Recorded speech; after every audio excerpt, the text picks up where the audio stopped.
Hello, everyone. Oh, I punched my mic. Hello, everyone, and welcome back to another exciting and professional episode of Words About Books. This week, we are continuing our discussion of Claimed by Sarah Fine. We initially recorded this as one session, so if you have not listened to the first one, please go back and do that, or this is not going to make a lot of sense. In addition to that, I want to remind everybody that the last time we sort of talked about how Dek and Galena are in this situation where Galena is being attacked and they need to find a way to protect her. She's being attacked because they don't want her to complete her research. So they've decided to make her an immortal fairy. To do that, she has to marry Dek and consummate the marriage. But this is a complication for her because she has some past trauma that prevents her from really wanting to have sexual contact. So that's a whole thing. We initially skipped over a part where something happened between the marriage ceremony and Galena's being arrested for murder. That's right. So if you haven't listened to that previous episode, you're going to want to listen to that because she is arrested for murder, but she didn't commit it. So we're going to have to get to the bottom of that too. This is a murder mystery. Galena and Dek are not just romantic partners. They fight crime. But before they fight crime, they had a little encounter with our friend Luke. Who is Luke, you might ask? Well, we are about to explain that. So, as always, I am Ben. He is Nate. Words About Books. Who is Luke? So, Galena has her first afterlife shuffle or whatever. Dek and Galena... Oh, we forgot about Trevor and Luke. Yes! Then, right before Galena gets put in jail, the night before, Galena just didn't have sex with Dek, and so it's her first ferrying assignment. So Dek and Galena go into the Vale. Galena's not immortal yet, but Dek is hoping no one else knows that. She's not immortal, but she still gets assigned tasks. Yes. I guess that makes sense because they have to, nobody knows she's immortal. Or nobody knows she's not immortal. Yeah, as we're going to find out, the servants of fate, or I guess the gods of fate, not really all that smart or all-knowing or anything like that, but... They're not running a tight ship here. Not even a little bit. Galena goes, she ferries a guy to heaven, which is really great because it would have been really traumatic if she had to shove a guy into hell, and... They get a coin. Though she will later shove a guy into hell and not think a thing of it. Yeah, he had it coming. He was a piece of shit. So then... Everyone who goes to hell does. Then Luke shows up. And also the new kid on the block, Aaron. The newest Kier. And Luke is all pissed off and angry and snarky. And, he openly calls Moros a bitch or something. It's not something you want to do to a guy who could kill you just by touching you, but Aaron's there to be like, no, Luke, stop, no, don't be mad or whatever. She's doing the whole Willy Wonka thing. Yeah. No, please don't. So they're like, all right, our business here is concluded. They teleport away, and then every shade in the entire fucking tri-state area surrounds them without their awareness, and shades being people who ran away from their destined. They're basically they're losing their minds, decayed into zombies. If they come into our world, they become zombies. So they're basically ghost zombies, right? And that's when she meets up with Jian, who's just pissed off at her the whole time because he's like, "You did this to me. You sent threatening emails from your work to blow us all up or whatever." But yeah, there's that, Ben. Yeah. And they escape. Nobody ever does go back to Fairy Jian. Yeah, it is weird that no one ever cleans up the shades. They want a scope, so they come to you, and it's okay, I'm just gonna open this portal. And I'm just going to start shoving you into it. Let's go, assholes. You want to go to the real world? Ha! Tricked you. It's hell. Enjoy your suffering. cutting. Don't even talk about scopes. I don't even want to talk about what they are. Scopes they're like little medallions, right? They can turn into portals. We're just skipping. You get it when you get a sick tattoo on your back, yo. But before you get the ejaculation party. So Galena's going to jail. Yeah. And Deck is like, I can't believe this. Ah, fuck, we do need to talk about scopes. Why? How does he break her out of jail? He uses the scope to portal in and he portals out. That's all we really need to say, right? Fairies have one additional power. They have one additional power. They have the portal gun. They can teleport. I mean, the Cure can teleport at will. Fairies have a complicated process of like drawing a circle and closing a circle and making another circle once they get through that circle to go to another thing. And yeah, they open it up to go into the veil, story short, and they open it up to teleport somewhere else. To make a very, very long story short, fairies have a magical necklace that lets them enter the veil and teleport around the world. That's all you need to know. Yes. So Galena gives her magical necklace to Deck, assuming they'll take it from her when she is checked into prison, which is correct. And Deck is like, don't worry, I'm going to help you. And then he calls Ashlyn. He's like, Ashlyn, we gotta save Galena. She's innocent. And Ashlyn's like, okay, but like, is she though? And he's like, yeah, we're both the POV characters of this story, so obviously she is. Yeah, because this is another, like, we're redoing the theme of Ashlyn is maybe a bad guy, except Ashlyn is just like the only reasonable adult in the room. Where Ashlyn is like, okay, Deck, here's the thing. We run one of the most important companies in the world. I can't just break someone out of jail who has an overwhelming amount of evidence stacked up against them that they just brutally murdered 18 people last night. And I'm also new to the job. I just took over for Ryland, and he's still got some supporters, so we gotta play this one close to the chest. Oh, and we have a meeting with the Keepers of the Afterlife, and if anything goes wrong, we might be completely downsized. So, just think about that. She's like, hey, Deck, look, you want me to annul the marriage? I'll annul the marriage, man. Or whatever. Like, and this is when Deck's like, no, I love her.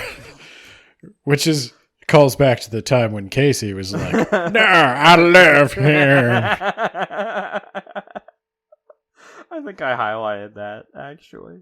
And Ashton's like, oh, see, I thought you were just, I thought this was a marriage of convenience. I thought you were doing this as a favor. If I'd known you'd loved her, I never would have approved this. That's weird. Well, it's because I knew you'd do something stupid like this. So, Deck, here's the thing I'm going to ask you to do. And I'm going to ask you to try real hard not to be you, okay? Don't do anything stupid. Well, would it be stupid to go talk to our traitorous brother and then break Galena out of jail? Because that's what I'm doing. Yes. Bye. Can't hear you. Bye. Deck, don't do that. Deck, if you do that, I'm going to take your fairy powers away. Does it anyway. He breaks Galena out of jail, takes her to a secret cabin in the Arctic that no one can find. Was it in the Arctic? It was in the Arctic Circle of Siberia. Really? It was a salad. I did not know where it was located. It was in the Arctic colonies that had just seceded from Canada. Take that unsighted. Yeah, got him. That'll teach you to have territory that can still grow food. You got to imagine, like, most of that land would be flooded, right? All the water went to the other side, okay? The other side. It all went to the Russia side. Yeah, exactly. All right. And then they get a little more physical. It's a little hot. Yeah, so this is the thing. So Deck breaks Galena out of jail. And naturally, they have a romantic moment. And they get a little further this time. Yeah. This time, they don't have... Yes, this is another explicit episode. Tongue blasting. To handle this as tastefully as we possibly can, he is her and finally helps her achieve the first orgasm she's had since the rape. But they don't have sex yet. But yeah, and then in a weird scene, we get probably the least clicked of all porn tags, which is solo male. Didn't need that scene. Could have lived my life without that. He's standing in the shower just... She goes in and looks at him doing it. He's not even aware that she's there. Yeah. Yeah, that's somebody's thing. So that happens, and then Eli shows up. Yeah, go on. And Eli's like, hey, Eli can find them because Kier, which really, look, if you have the option, I'd go Kier. There are not a lot of bonuses to not be in a Kier. Well, you don't have a soul, and you have to, In what meaningful way some do you dude not have a soul? controls you, and your skull is a little jelly man sitting in a trunk.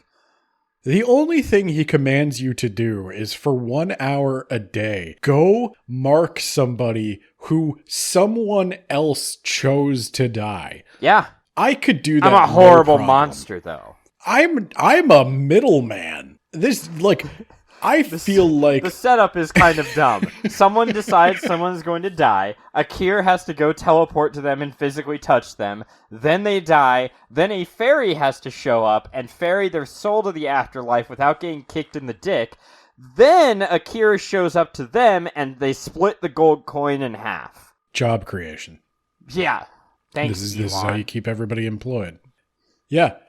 Look, if I were Akir, and you're the Akir, you get to choose how they die. If you don't want to be a dick, don't be a dick. That is kind of weird that they get to choose how. Pleasantly in their sleep. Pleasantly in their sleep. A building Pleasantly falls on them. That was one of Eli's first ones. Look. I hope they die together in a way where they don't have to suffer without the other one. And fate interpreted that as a fucking building fell on them and crushed them to death. Hey, next time you know to be more specific. Double heart attack. I think that's what I'd do. Just like everybody, like aneurysm, aneurysm, aneurysm, aneurysm. Fall into brackish, disgusting water. Oh, you were an organ harvesting canal pirate? You die from organ harvesting. Ooh, getting that whole Greek punishment stuff. The ironic punishment. Yeah, let's do this. Let's mess some shit up. Look, being a Kier is objectively better. Kier have better powers. Kier can sense people who are close to them wherever they are and teleport instantly to them. Fairies can't. Fairies have to be able to picture what they're imagining, and then they have to do a 16-step process with their dumbass scopes. Yeah, but you get to keep your soul and also magic dick. But you don't get to keep your soul, because here's the thing. The Charon still can do whatever the fuck they want to you. If the Charon tells you... Oh, God. She's not even a ginger. I was going to ask if she could wear a wig. It's weird, though, that she's not a ginger. It is weird, isn't it? Whatever. Anyway, so Eli tells Jack that Ashlyn has given him an arbitrary amount of time to turn Galena in. There's a ticking clock. Or she is going to take away his fairy powers and her fairy powers. And then where will you be? Still somewhere I don't know where you are, but now you won't also be able to get back. Yeah, you'll be trapped up there on your stupid island that I don't even know about, and you'll just die, I guess. Yeah, you'll just die in 50 to 80 years. I don't know. You're both relatively... Yeah. Shit. Take that, Deck. So there's a ticking clock. I don't know what's going to happen if these guys do not solve this mystery by the time this clock runs up. I guess they'd just be normal people. A fate worse than death. Though Galena's still just a normal person, so it doesn't really change anything for her. All right. So we got to solve the mystery, Ben. We gotta do what Casey didn't do. We gotta solve the mystery. We got to teleport around the world, gathering clues. First things first, we go to that mainframe. We gotta figure out who has access to my computer to send threatening emails to Zhang. Yeah, hack into the mainframe. And Galena, being a scientist, is of course an everything scientist, so she effortlessly goes into the mainframe and logs in, not with her own credentials. She was shocked to find out that her account had been shut off, but she is still able to log in with her other lab assistant's account. Don't share your passwords. That's against corporate She memorized policy. the keystrokes, Ben. Don't you remember that? Don't do that. So Galena, she's looking kind of sus right now, okay? Why did you memorize her keystrokes? It was a knee-jerk reaction, Ben. You probably should have sent the threatening emails from her account, Galena. God. Yeah. That's what she would have done. Had she done it, Ben. If she had done it. Oh, my God. But she didn't. It turns out that the person who was sending the emails, I don't think they figured it out this time around, but you know what? I'm just going to go ahead and tell you the person sending the emails was her boss. Oh, my God. Why would her boss do this thing? Because it's Scooby-Doo and she's the only other character in the show. She's literally the only other person who possibly could have done it. Did you know who did it this whole time, Ben? Because I sure did. Yes. And I also know that Erin is one letter away from Eris. And chaos and strife follows everywhere she's seen. Oh my God. Because Erin happens to be in the same place as Galena's boss. Yeah. But before that, Ben, we have to introduce Trevor.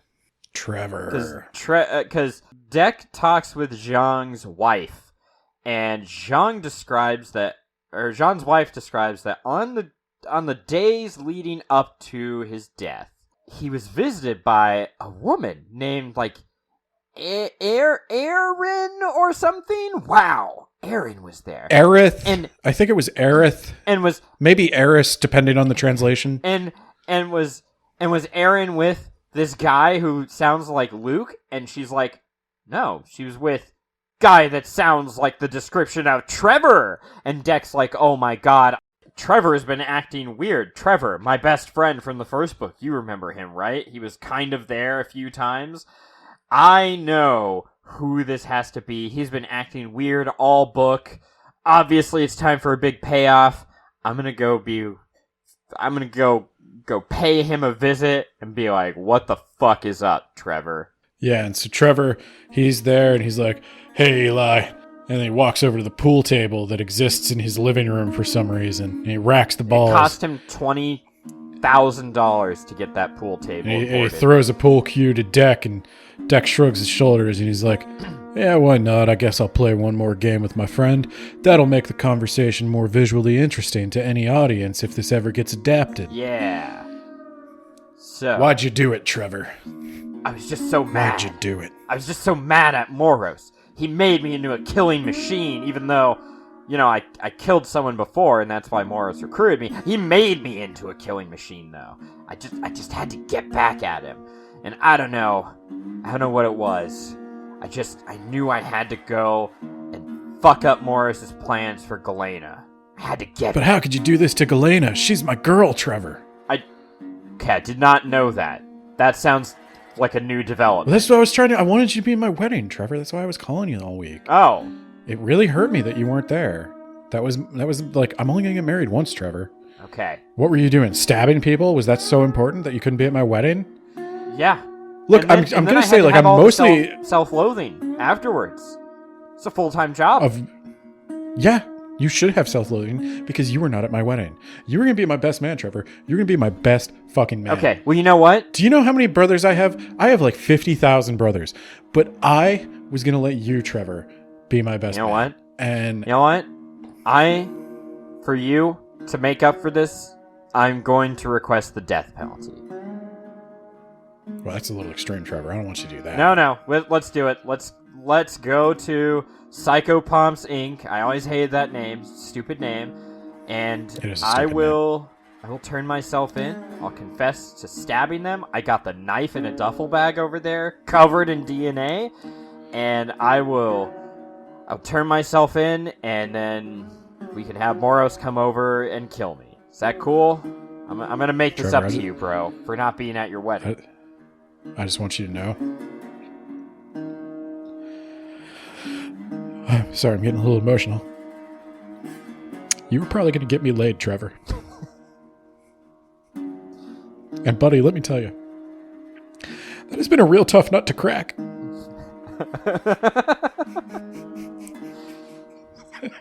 Let's go to Psychopomps Inc. I love you, man.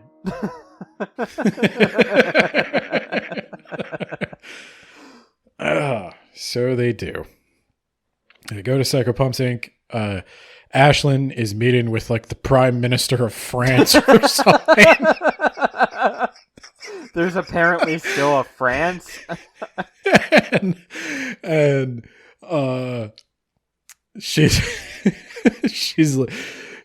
Deck goes in and he's like, I need to talk to Ashlyn right now. And they're like, she's in there with the Prime Minister of France. And he's like, not even a country that matters. Let me go see her. I don't even know what a France is. If you don't let me Emmanuel in there, Macron can wait. I'm going to whip out my ass and start mooning people.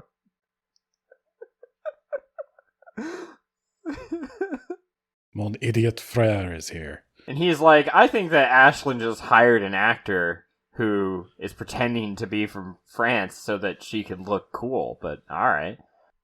He goes in, he tells Trevor, or he doesn't tell Trevor, he tells Ashlyn, he's like, this is my boy Trevor. He's going to take the fall for it. He did some of the murders. He did a stabby stab.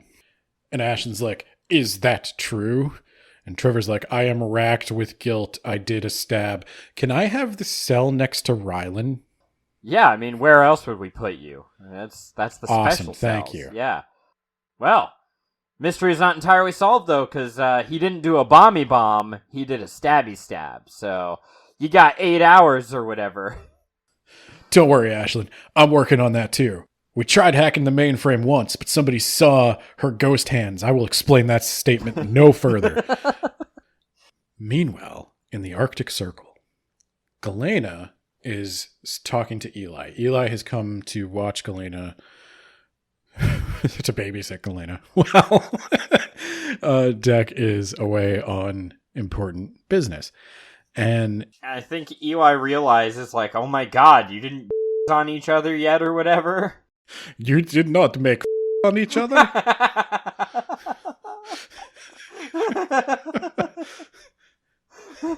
What is wrong, sister? Why no smoosh smoosh? Oh my god. Okay. All right. So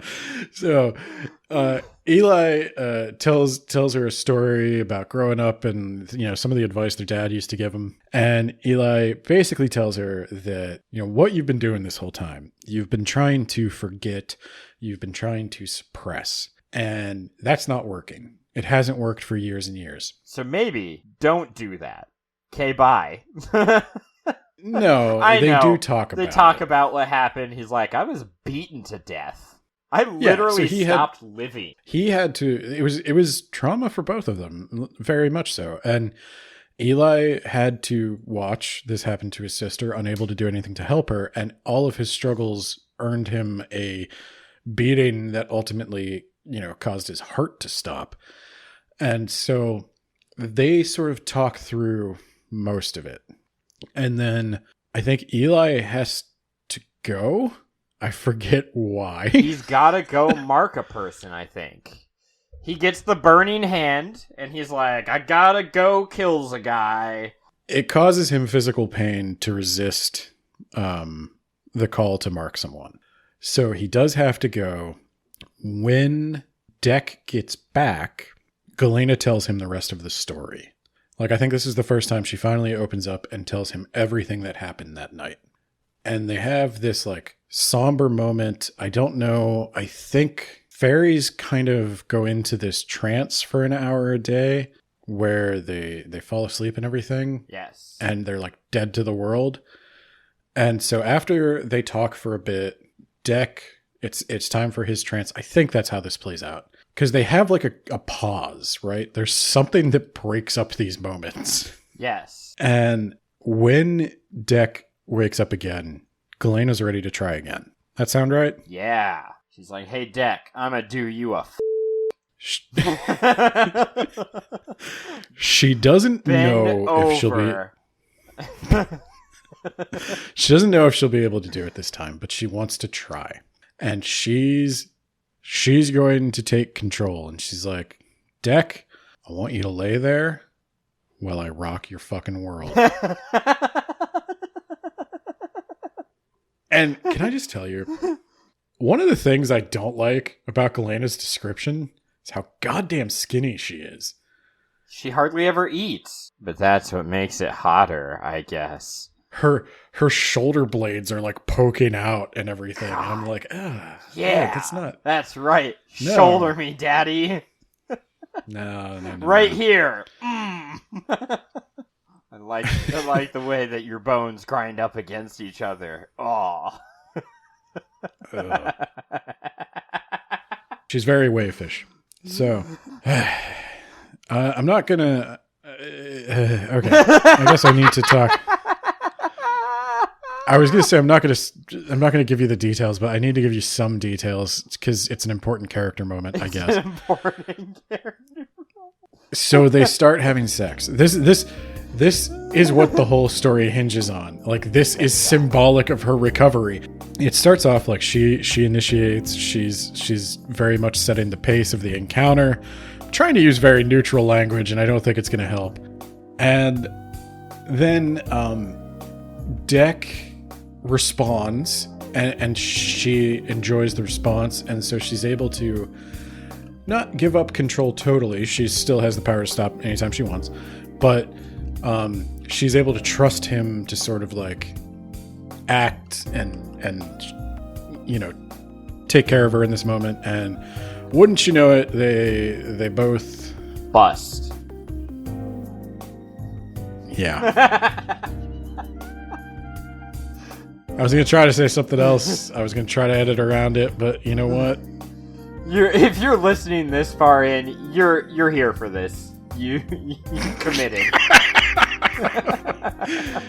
Yeah. And then she has an orgasm so amazing she becomes immortal. God damn right. That's what you should all be striving for. Yeah. My problem is I always give 2 orgasms so they cancel out. So she's immortal, but then I bring her mortality right back. It's awful. Well, no, what always happens is I'm such a good sex person that I give them immortality, and then they open their eyes and they realize it was me the whole time, and they just want to die.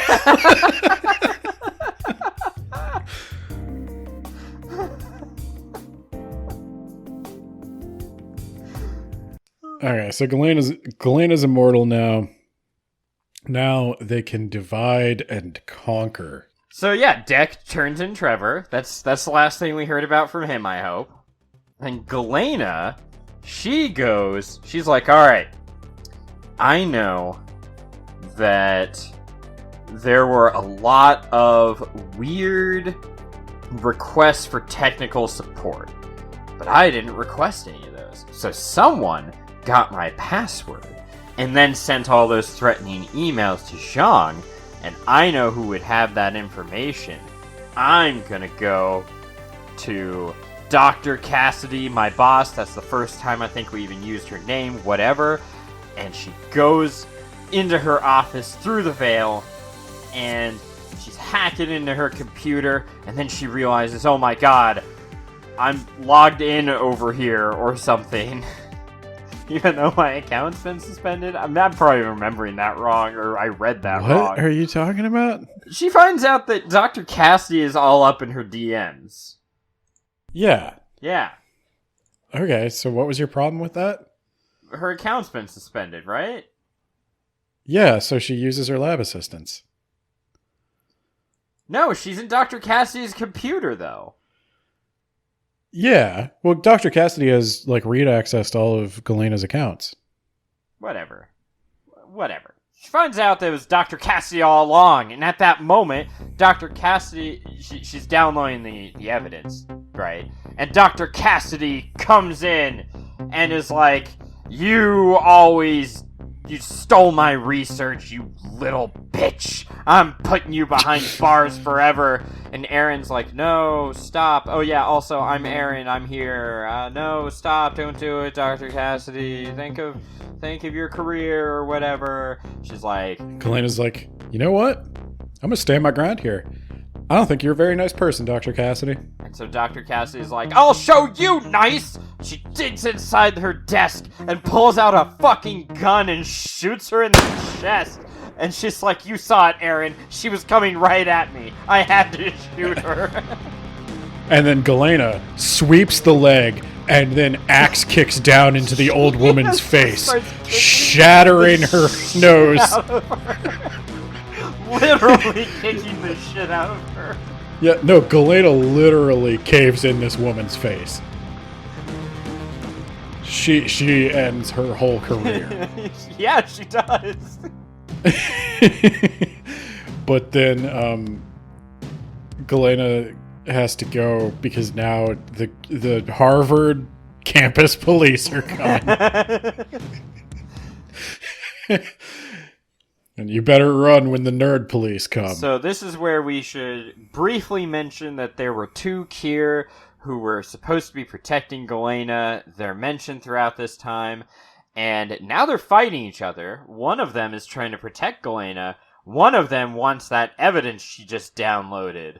What's going on with her? Why is she... Or him, I guess. Him. What's going on with him? Why is he acting so weird? Like Trevor and Luke and Dr. Cassidy. This is really weird. Everyone who seems to be in proximity of this Aaron fellow seems to be going a little crazy, a little angry. And what follows is a prolonged action scene where we gotta get Galena out of the veil so that her body can push this bullet out of her chest hole. And we gotta get this crazy Kier away from Galena, so they gotta split up. And then Deck comes to try to save the day, and Eli goes after him and takes him to good old Pittsburgh and then mauls him. Am I forgetting anything? It's a lot of action, like, right at the end. Yeah, no. Eli takes Deck and he inflicts upon him, like, he breaks all his limbs and shit, and then leaves him in the veil where he can't heal, but he also can't die. And the ticking clock, by the way, has come pretty perilously close because now we've got a problem.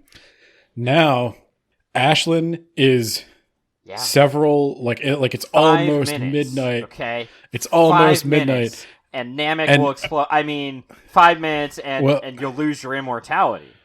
Yeah. So here's the problem. The last conversation Deck had with Ashlyn was that he was going to find out who did this. And basically, it's left in such a way that it is starting to look like Galena didn't do it. Like, there is obviously more going on here than just she cracked under the pressure and killed a bunch of people. Right. So all of these Kier keep talking about the ticking clock. Like, oh, at midnight, you're going to lose your powers, and then I just have to chase you until midnight, blah, blah, blah, blah, blah. And the whole time I was sitting there thinking, like, okay, that is stressful for them. Like, I understand why Deck and Galena would think Ashlyn would do this, but, like, also, what if Ashlyn's just like, it is midnight. He seemed pretty serious about this. Nobody's going to know I took away his powers. Like, it's not like I can tell the newspapers, well, I took away his powers. Right. So maybe I just say this that doesn't I have anything did. to do. Well, maybe I just don't. Maybe I just, say I did and then go to bed. Yeah. Just go to bed. Who the fuck cares? Who the fuck cares if you take away his powers? a bunch of other Cousin fairies. Hugh or whatever. Fuck Cousin Hugh. Like, that's what I'm thinking. Like, Cousin Hugh's not gonna... He's asleep right now, too. He's just gonna wake up at, like, 9 and ask me if I did it. And I'm gonna be like, yeah. They only sleep for an hour, maybe. Ben. I don't give a shit. So... Or I'm just going to send him on a bunch of assignments. You know what, Cousin Hugh? You want to do this to me? You want to do this to... I'm going to give you all the shit assignments, okay? You're going to have to ferry people down in the canals where it smells bad. Think about that. So, I was just like, yeah, what's going to happen is it's going to be midnight. Deck's going to be trapped in a state where if he loses his powers now, he will just die because his body is broken. And she's just not going to do it. And, like, all these Kier are like, oh, Ashlyn's definitely going to do it, blah, blah, blah, blah, blah. And it's like, but have any of you considered the possibility that she just, like, will hesitate? No. No, absolutely not, Ben. We, the audience, are supposed to think Ashlyn is a stone cold bitch. Even though in the last book, she was pretty goddamn reasonable. And... the goddamn hero and savior of that story. So after Eli takes care of Deck, Eli goes to take care of Galena because the Kier who was protecting Galena has done a pretty good job of fighting off the attackers. So now they're sending Eli in to finish off Galena. And Eli is struggling, by the way. He keeps like almost breaking free of the control, and then Eris needs to touch him again. Whoa. Eris? Are you whatever. saying you know who she is? Are you saying Aaron had something to do with this?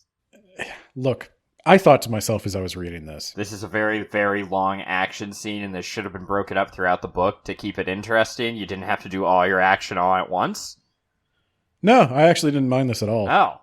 I'm gonna diverge from you there. Oh my god. I thought this book was paced much better than the previous one. For sure.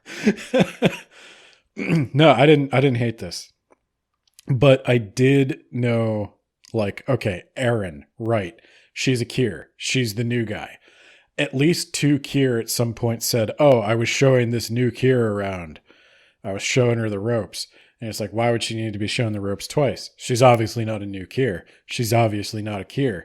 What would somebody named Erin be who happens to be around all of this? Oh, it's probably the Greek god Eris.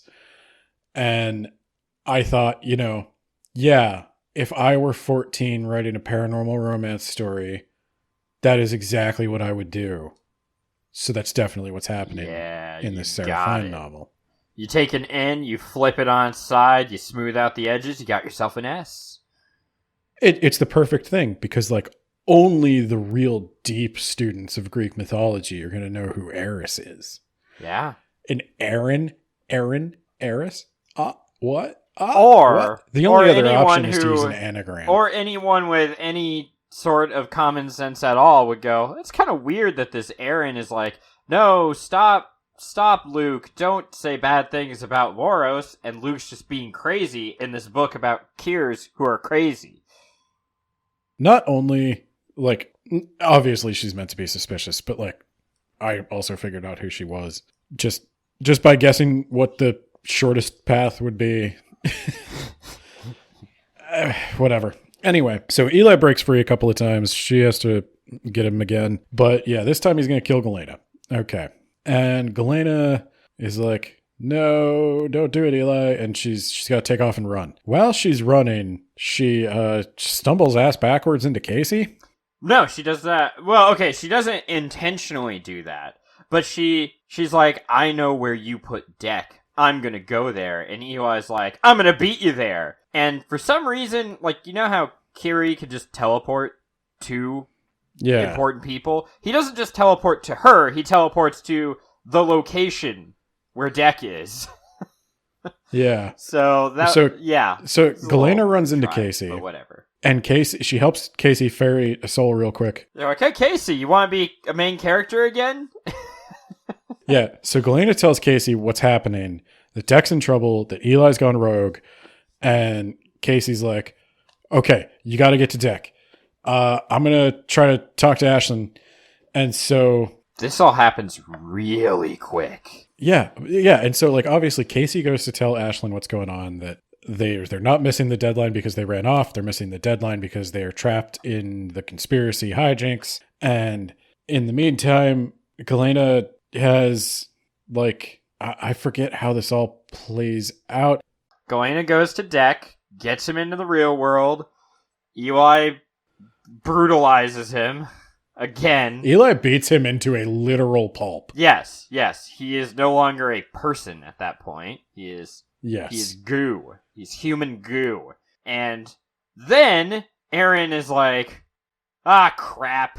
And she teleports out of there right as Moros, Ashlyn, and Casey all show up. Oh, yeah, and Moros is going to kill Eli, but he stops when, obviously, like Casey and Galena are like, no, don't kill Eli, and Ashlyn's like, no. The reason he stops is because Eli is like, I'm not under control of you anymore, old man. I'm going to come over there and fuck you up.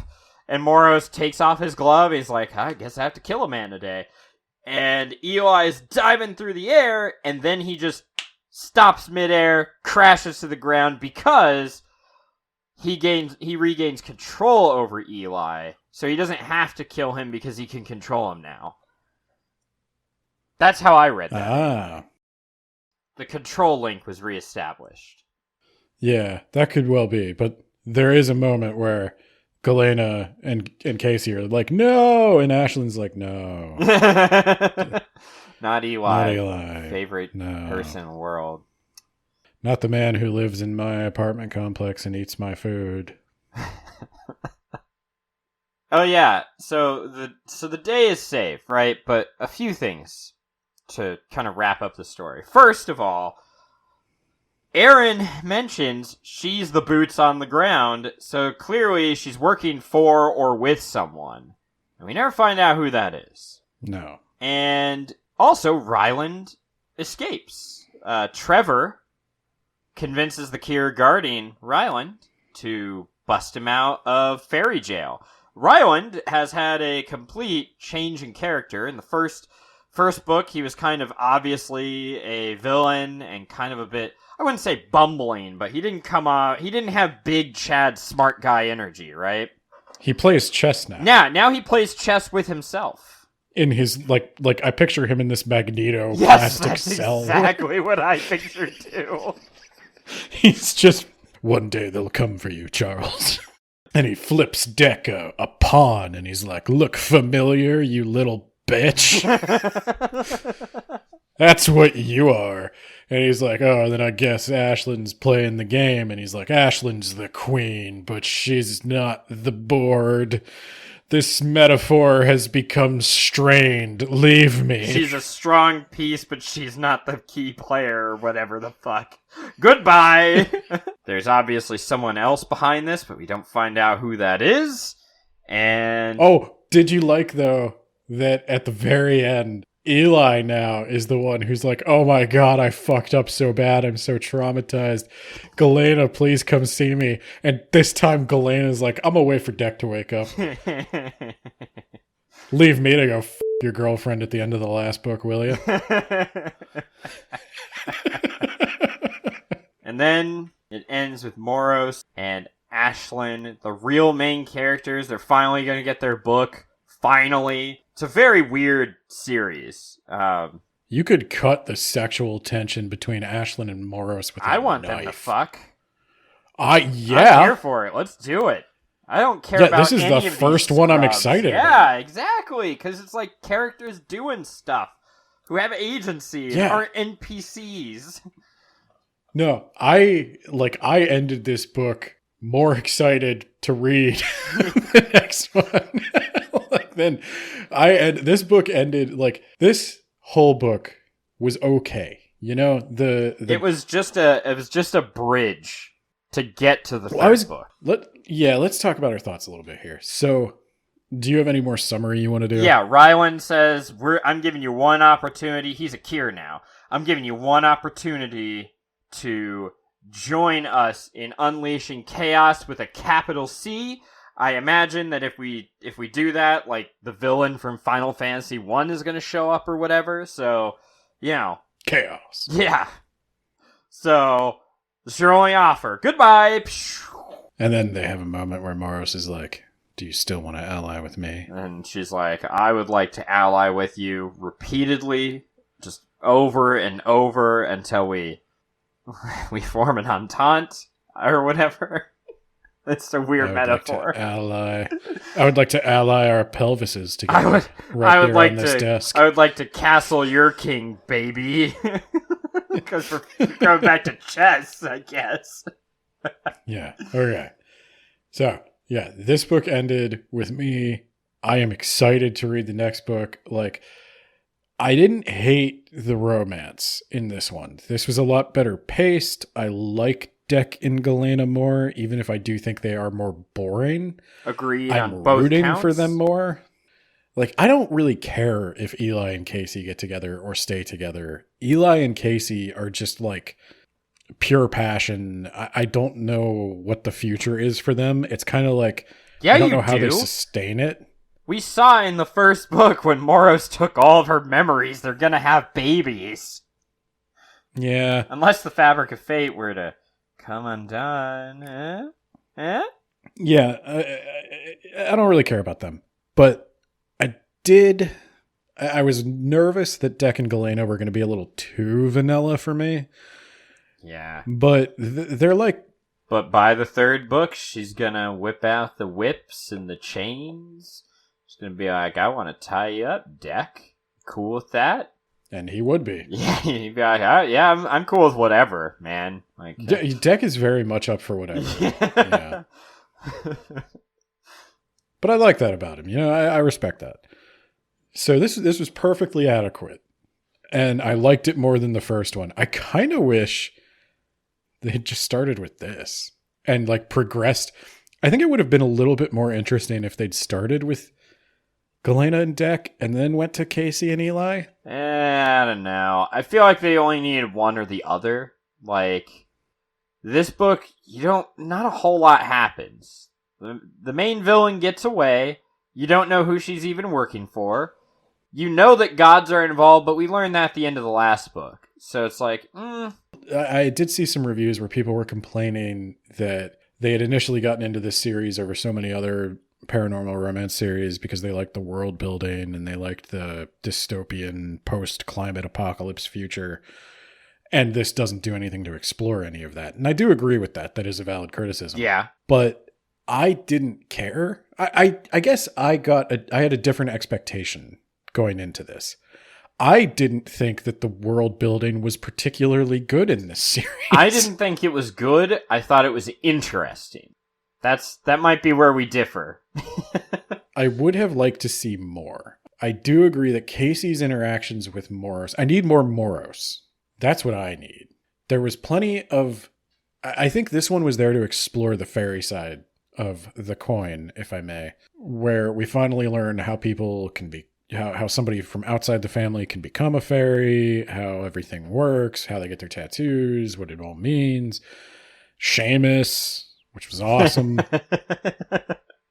Yeah. I didn't hate it. I would have liked a little more of that, but I think the sex scenes were a little less gratuitous. Yeah, I think he the didn't romance ram was her better. from behind in a weird, inhuman position with literal fire red eyes.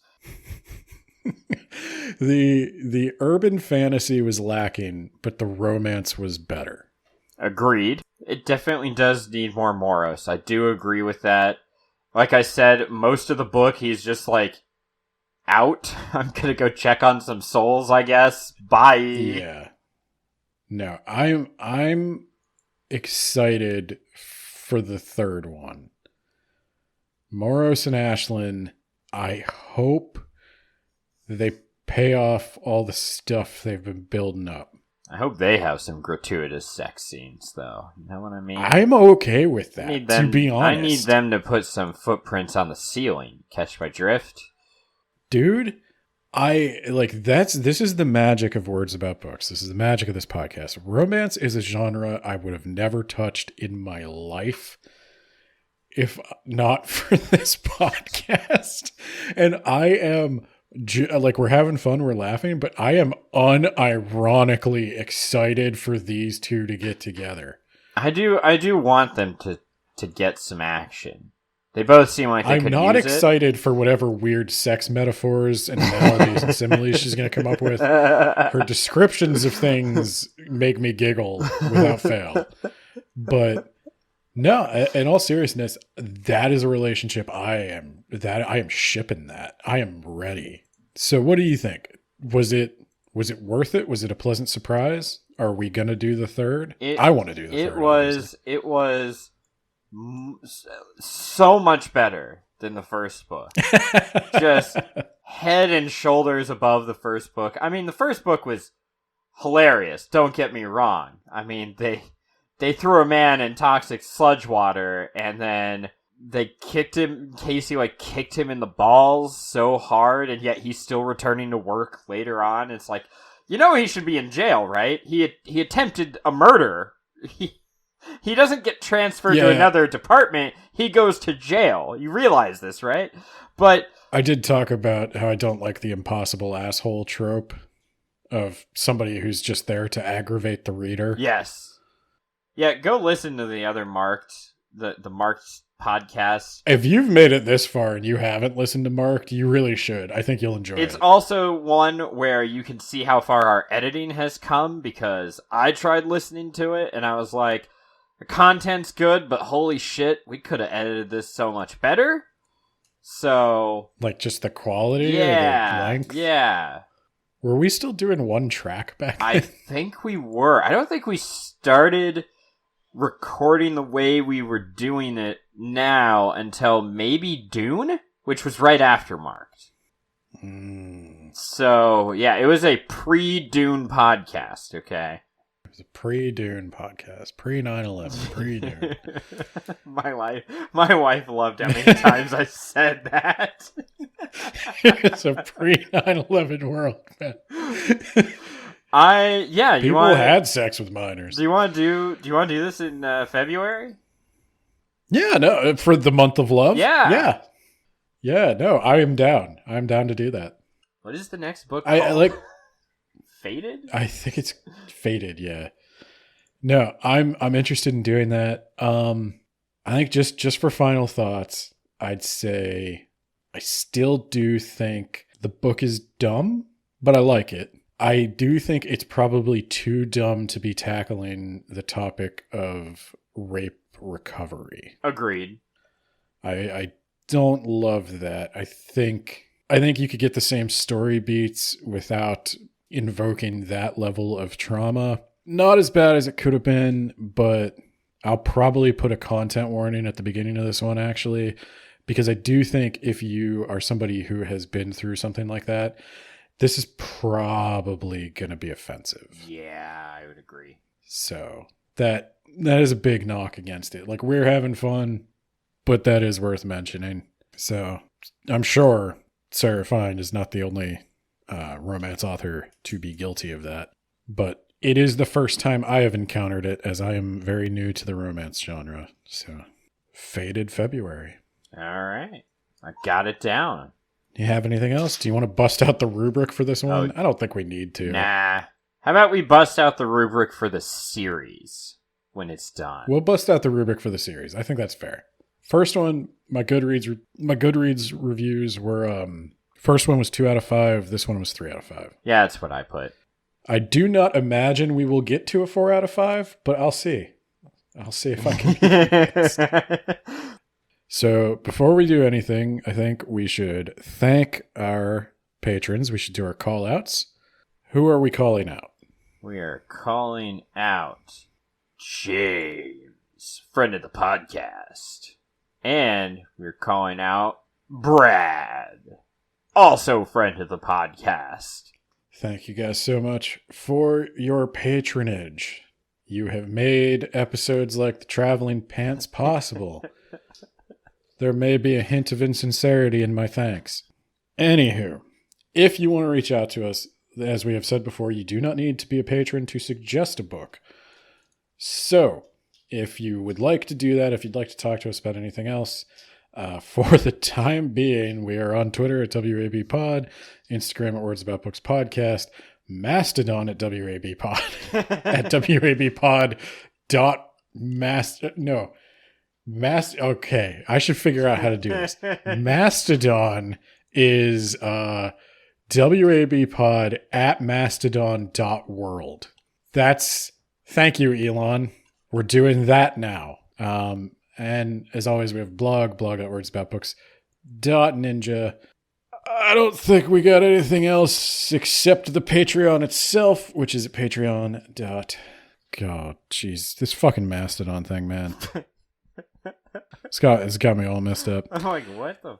I still don't know what a Mastodon. Please give me money at patreon.com/WABpod. Thank you. Bye.